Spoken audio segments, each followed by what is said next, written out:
So in today's video, I'm going to show you the wiring diagram for the PTT of the Voyager VR2710 radio.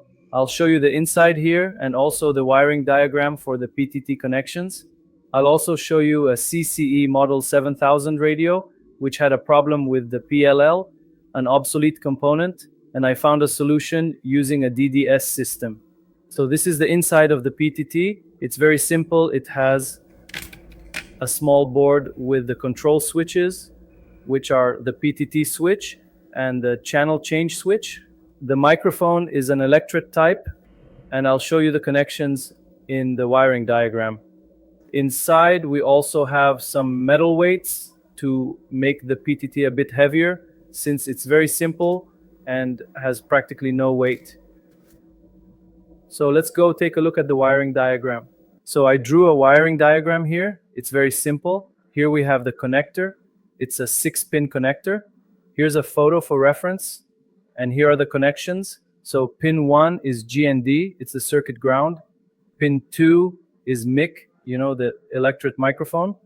Here in parallel, we have a 1 nanofarad capacitor going to ground. Pin 3 is the PTT switch. It also has a 10 nanofarads capacitor to ground. And pins 5 and 6 are the pins for changing channels. So each one has its corresponding channel change switch. And I hope this helps you in the future if you need a reference for PTT maintenance. Okay, and now I'm going to show you this radio. It's the CCE CB-7000.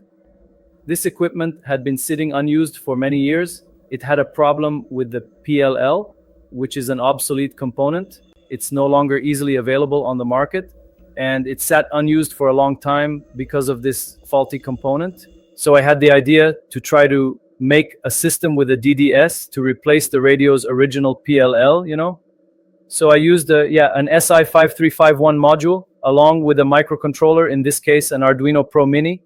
And the idea was to try to install a DDS module replacing the whole system.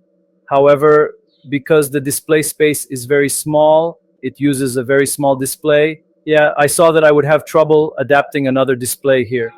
So I chose to reuse the whole channel switch and display assembly, which is working.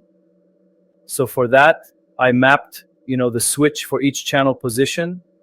This radio it's a 60 channel radio. I had to map this channel switch to tell the microcontroller the logic for each channel.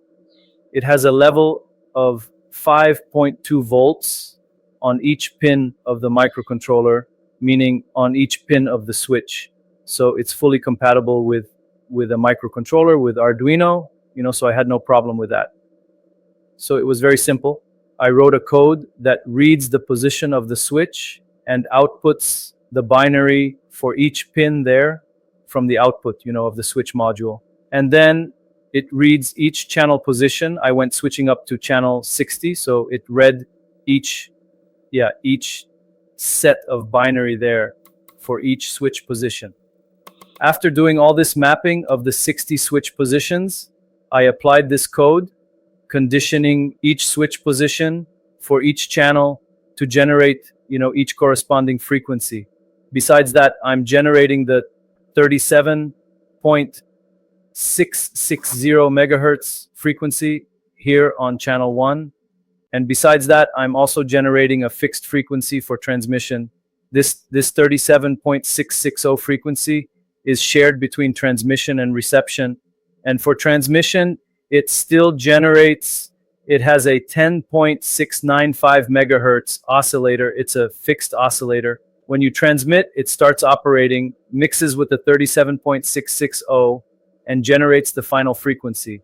So I chose to also generate this second frequency with the SI5351 module itself.